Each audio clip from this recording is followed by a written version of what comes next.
How many variables do we have for our functions? What two? Which two? Come out for this problem? Always. In general, at least in our class, I'm X and Y. we have x and we have Why? y, right? One of those is my independent variable, one of those is my dependent variable, right? Independent is X, and Y is independent. There we go, it's dependent, right? Dependent. So, my independent variable is x. Notice how I say f of x? So it's the function f based on what independent variable? X. But notice down here, g of t, this is the function g based on what independent variable? T. Because sometimes you might want to change your variables. I use t regularly when I'm talking about time. Now when I graph it, I have to put an x in there for the calculator's sake, but I will regularly use t to represent time because it makes more sense. I'll regularly use h to represent height. F of x is the most common function notation, but change your variables according to the situation you're dealing with. Okay, so f of x, and so what we want to recognize is this right here is always my independent variable. No matter what the function notation is, that's my independent variable. And then the entire part of the function notation, that's my dependent variable.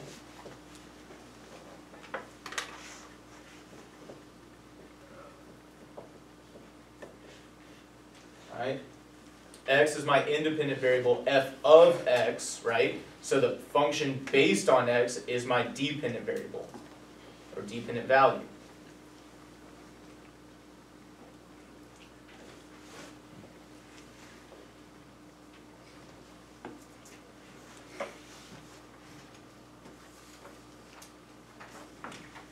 Really quickly, function notation is what we're looking at. So the entire thing is basically the dependent variable. Say that one more time. So the entire thing is dependent variable. So notice, and actually I'll talk about this in a second. Notice how h of x, my dependent variable, is equal to this entire thing, right? And so when I substitute this -4 in, I'm going to get something out. My output is the same as my dependent, right? And so we're going to talk more about how to use this in a second, but I need you to understand that notation. And there's some other detail I want to say with this before I move forward. I don't know, maybe we'll just have to work on it.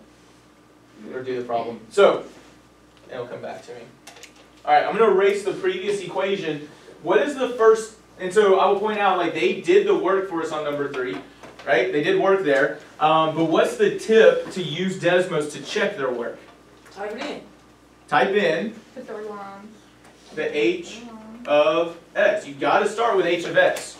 Otherwise, this problem won't work. You've got to type in that function notation. H parentheses x equals. Notice it's going to make it into a function right away, and I think it was 3x squared. Was it plus 2x? Minus 16. Alright? And so we're going to study more about what this function is called later. Oh, we're going to come back to this graph in a second. I know what I wanted to talk about. The last detail I want to point out is this. The reason why function notation is better in general is if I tell you y equals 2, do you know what the x value is? 0. No. I've only told you y is equal to 2.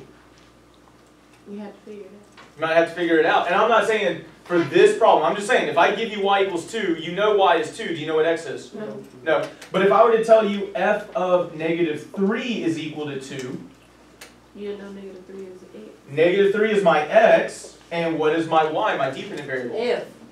2. The whole He thing. just said. Remember, f of x is my dependent output, Yeah. right? But what is my dependent variable equal to? 2. So x is -3, y is 2. 2. That function notation is going to pair your independent value and your dependent value all at the same time, right? So function notation is really powerful for seeing inputs and outputs like that.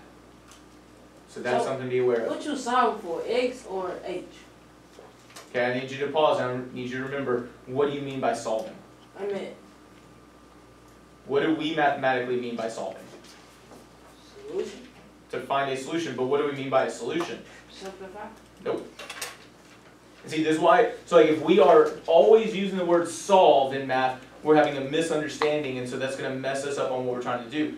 Come on, somebody, what do we mean by solution? Mathematical statement is true.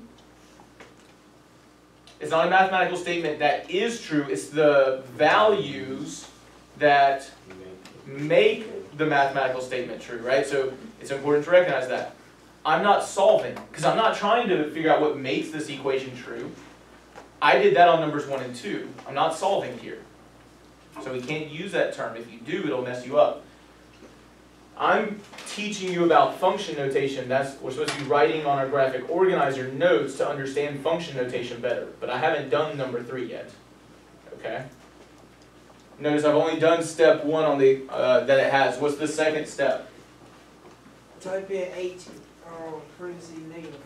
So remember, if I do h parentheses negative 4, that means I'm plugging in or substituting negative 4 in for, what is that negative 4 taking the place of? X. X.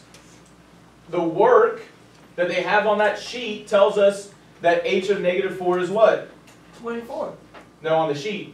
Oh, negative 72.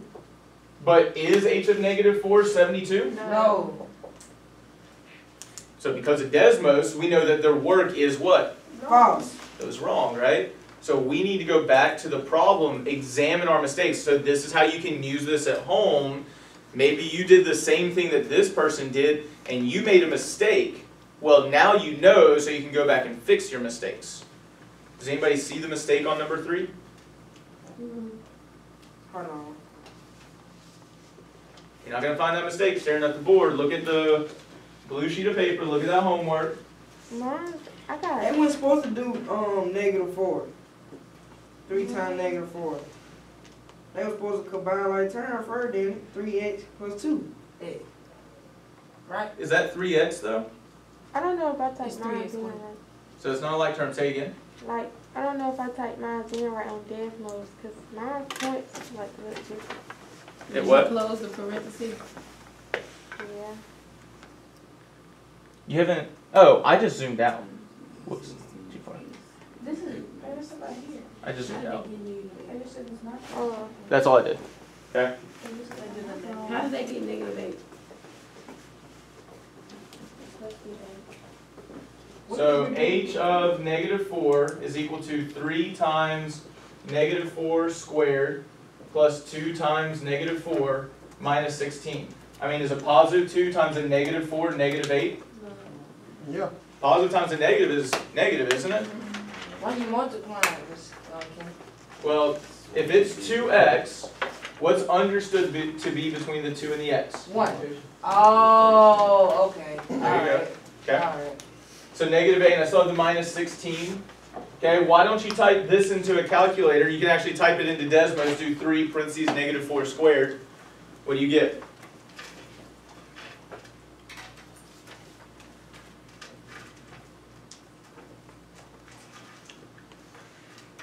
$48.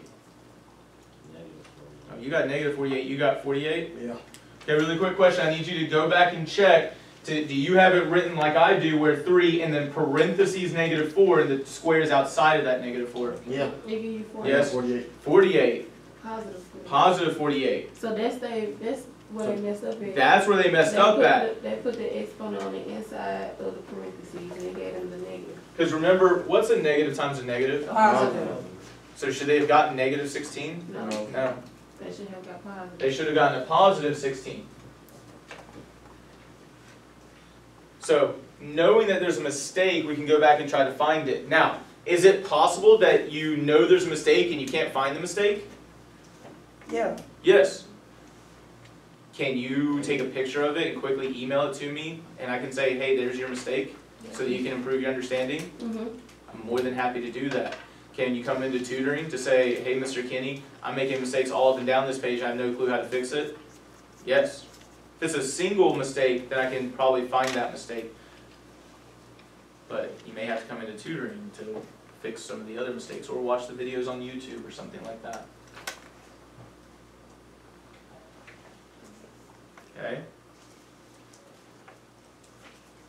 2 final notes before we stop on this today. 1, okay? I saw a lot of students talk about this graph. First off, did you need to talk about this graph at all on number 3? Doesn't say anything about the graph, does it? Okay? It's just asking you to find h of -4. And then see if there's a mistake there. Secondly, saw a lot of people talk about the line graph. Is this a line? What would we use to, what word could describe this?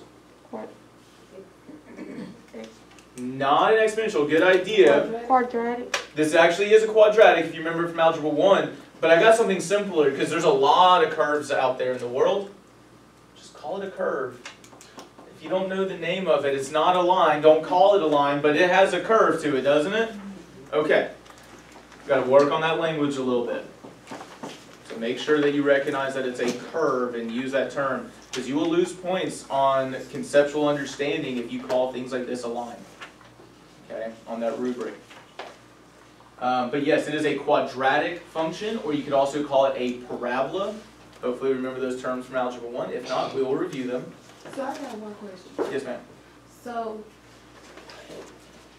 wherever x is in the problem, that's how I know to plug in -4, right? Right, because it's h of -4. You don't just So that -4 is being substituted in for x. Remember, this took the place of x. And so wherever x. Wherever there's an x, I'm substituting -4 in for x. Okay. That's a great question. All right, last note. I want you to notice, because I think a lot of students miss this, number 5 is not just on the front. Number 5 continues on to the back. That should be one answer. So for those of us who lost that detail, be aware that number 5 is both on the front and on the back. It continues on there because it's asking you to solve for x and y in those 2 equations. And so you were supposed to follow all those directions on there. And I will also remind you, should you be doing any algebraic work on your own? You should be using Desmos to check the answers. Like, I didn't ask you to solve that system of equations on your own. You shouldn't have had to do that. We're checking the answers with Desmos. Follow the directions. Know what you're trying to solve for from the first column. Look at the work for the second column. And then look at number 3, or the third column. Look at the directions for the third column. And use that to help drive you checking your answer. We still may make mistakes, but be aware that you need to follow the directions, pay close attention, because if you don't, you'll miss out on things. Yes, Anthony. So, can you ask a question and you like when you get points out? If you ask a question, say what do you wonder? So can I like say what I wonder? You can definitely say what you wonder. Just make sure you also answer the question, right? The major question for the 4th column is, Is the work for this problem correct? and how does if so, how did Desmos help you know that it's correct, right? So it's not just saying yes, it's correct. What did you see in Desmos that told you the work was correct? It equals 25. That it equals 25. Okay. And this actually, thank you for saying that. What is it? The equation. Better. But what I need you to hear me on is stop using pronouns in my class. It might sound crazy, but if you're using pronouns, you're being too general and you're not being clear with what you understand and know. Right? Remember, I'm looking for clear evidence of your understanding. If you say it, you may know what you mean by it, but I don't know what you mean by it. I need clear evidence that you know what's going on. So don't say it. Don't say they. Don't say things like that where I don't know what that pronoun means in this case.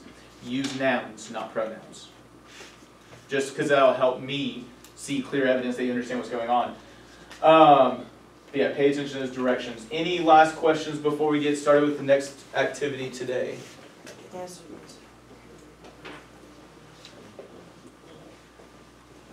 Do we feel like we understand this assignment a little bit better and can learn from this? It logged you out? Okay. Well, we're done with that for now. I don't think you'll need the laptops, but you may want it as a calculator. So just talk with the people in your group to complete that assignment. You need both sheets of what I'm passing out. So this is the first real lesson. You can put up that homework because you'll be working on that on your own later.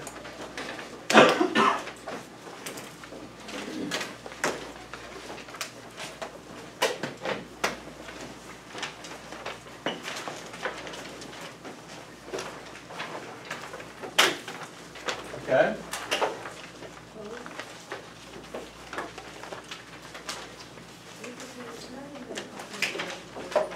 Yes.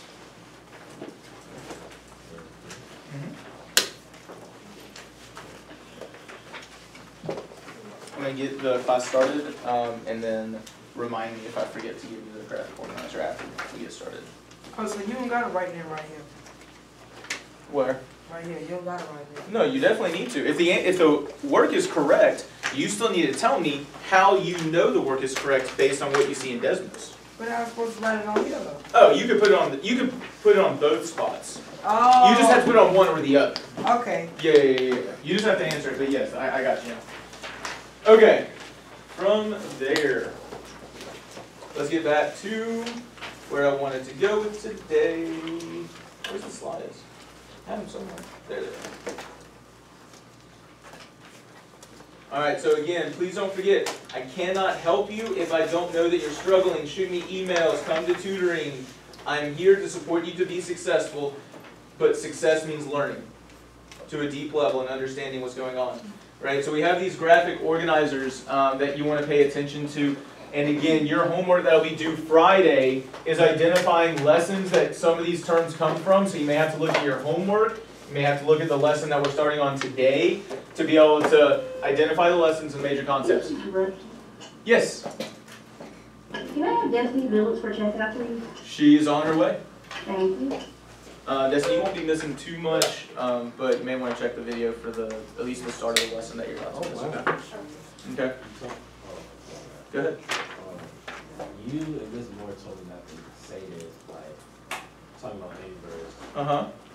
Can I say opposite? We'll talk about that in a second. Okay. All right, so make sure you're filling these things out. And remember, the more details you put on this sheet of paper, these graphic organizers, one, the higher you're going to score on the homework. Hey guys, I need y'all to stop on that blue sheet of homework. Focus up here for now. So the more details you put on this, one, the better you're going to score on the homework, because I will be scoring your level of conceptual and procedural understanding, right? So you may need to show me examples and things to flesh that out. So I'll be scoring this, so you'll do better with more information. But also on top of that, the better you fill this out, the better you're gonna, or the better study guide you're gonna have for your assessments. This is not just do this work. I'm trying to teach you how to be better at studying. So that the biggest part of that is creating good notes and things to refer back to. I'll give you feedback so that you can improve your understanding. All right, so this is where we're starting here. All right.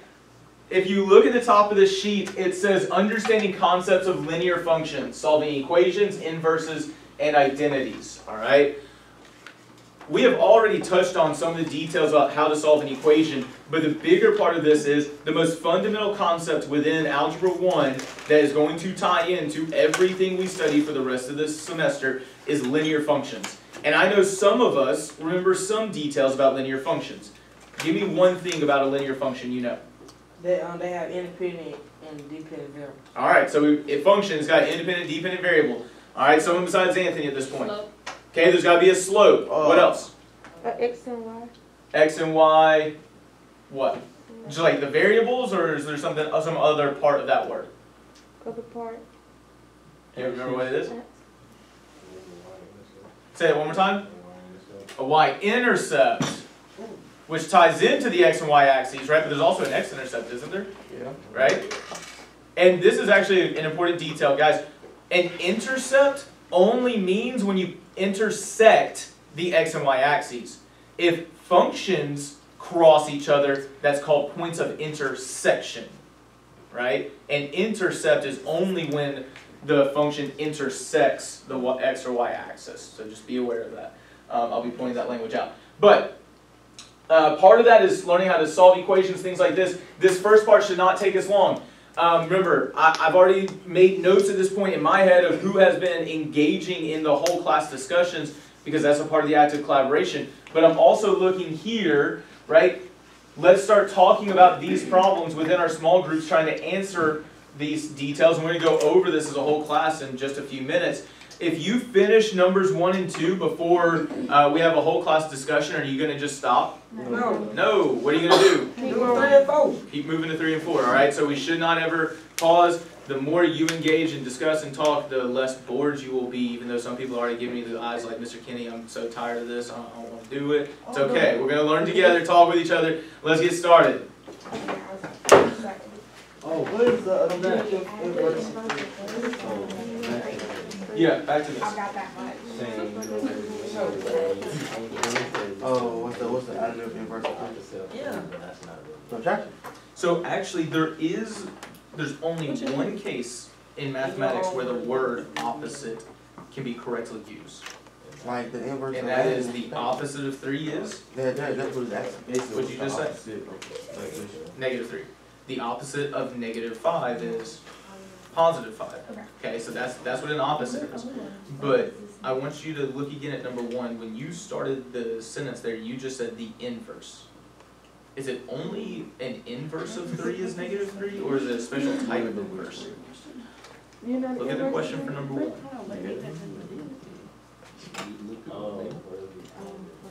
So the additive inverse can be called the what? What was the term you were using earlier?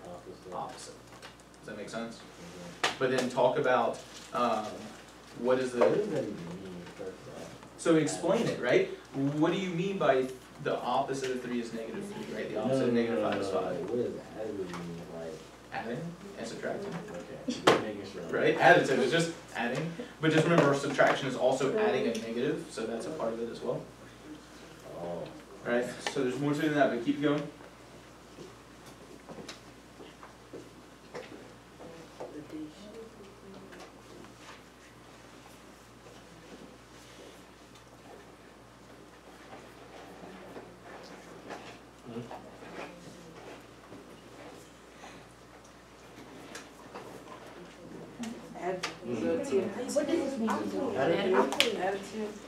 Additive inverse is just subtraction. Sometimes. One thing to be careful about is this. If I do 7 plus 5, what do I get? 7 plus 5, 13. Close. 12. There you go. So, what is 7 minus 5? 2. What is 7 plus -5? 2. It's also 2. So it's important to remember subtraction is also just adding a negative. Right? So it's not just additive inverse, it's just talking about addition. Because subtraction is also adding a negative, we're also talking about subtraction when we talk about an additive inverse.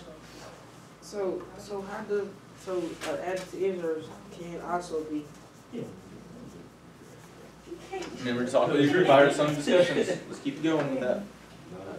Can also be. Well, I think what I got is wrong. It can also be subtraction.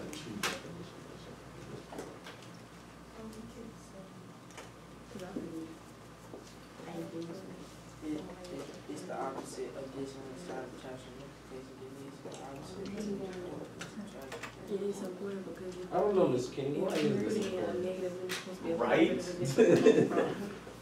But he also said, We'll talk more about it, can also be but- subtraction too. He said it can be subtraction too. Okay? Remember, what kind of inverse are you talking about too? No, what kind of inverse? Additive. So let me ask you this, what is 3 plus -3? Okay.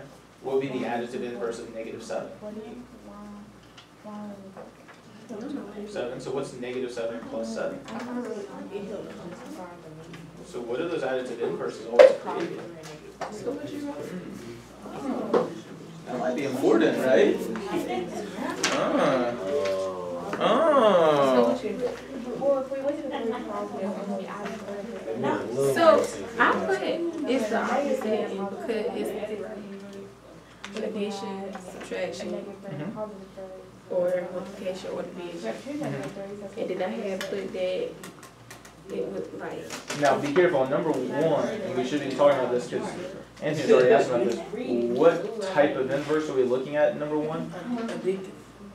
Additive, right? There you go, additive. So do you need to be talking about multiplication and division right now? no. No. I'm just saying, I'm just using it as. Oh, I got you, yeah. I'm just using But it. those inverses create different scenarios. Focus on the additive inverse. The additive inverse, they always, two additive inverse always end up creating 0. Is that true? Or different answers. Well, so let's think about it. What's the additive inverse of -3? 3. We good with that? So what's -3 plus 3? 0. Okay. What's the additive inverse of 18? Negative 18. Okay. So what's 18 plus -18? 0. So what are those additive inverses always creating? 0. But I don't know how to put it in my own words. I mean, you could just use talk about what we just discussed. You might have to add more details when we have a whole class discussion about it.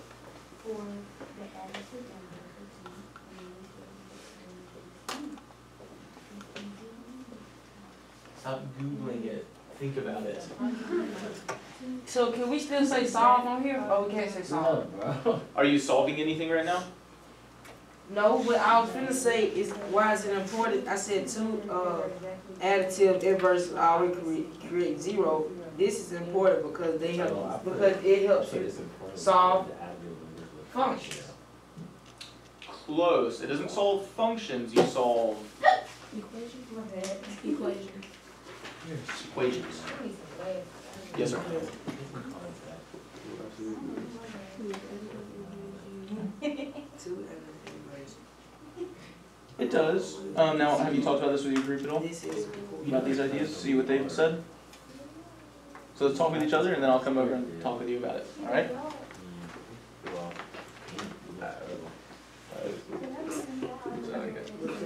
because I got additive inverse of 3 is -3.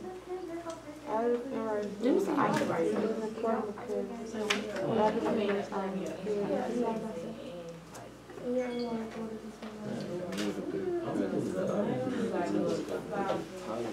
the inverse of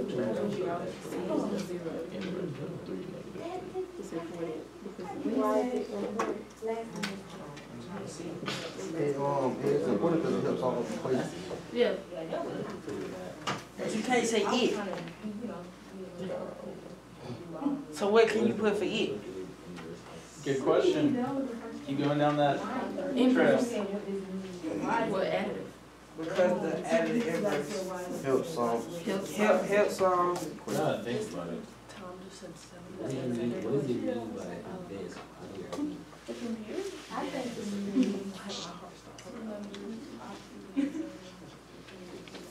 But then we put additive inverse in the same sentence. Yes, sir. When you say this, Two What- additive inverses what are you talking always. about? What is This is this? important because the additive inverse helps solve the The equation. idea of the additive inverse. Okay. That's the noun that that pronoun is referring to. Because it's an easier way.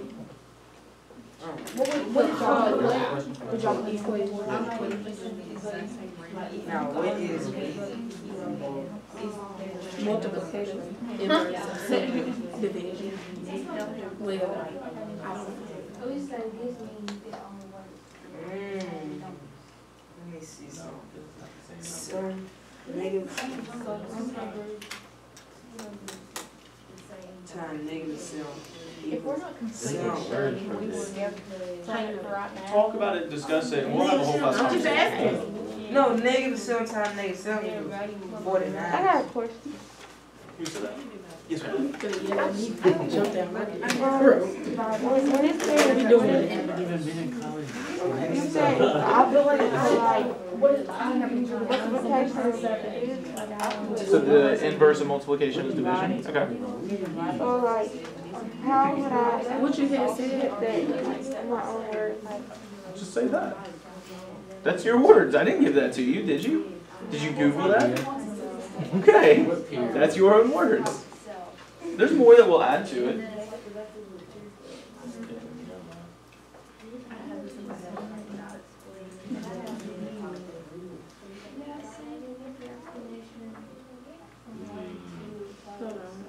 What you have said? I don't know if I should use it. Anthony. I think I'm thinking too long. Yeah. Thank you. Thank you.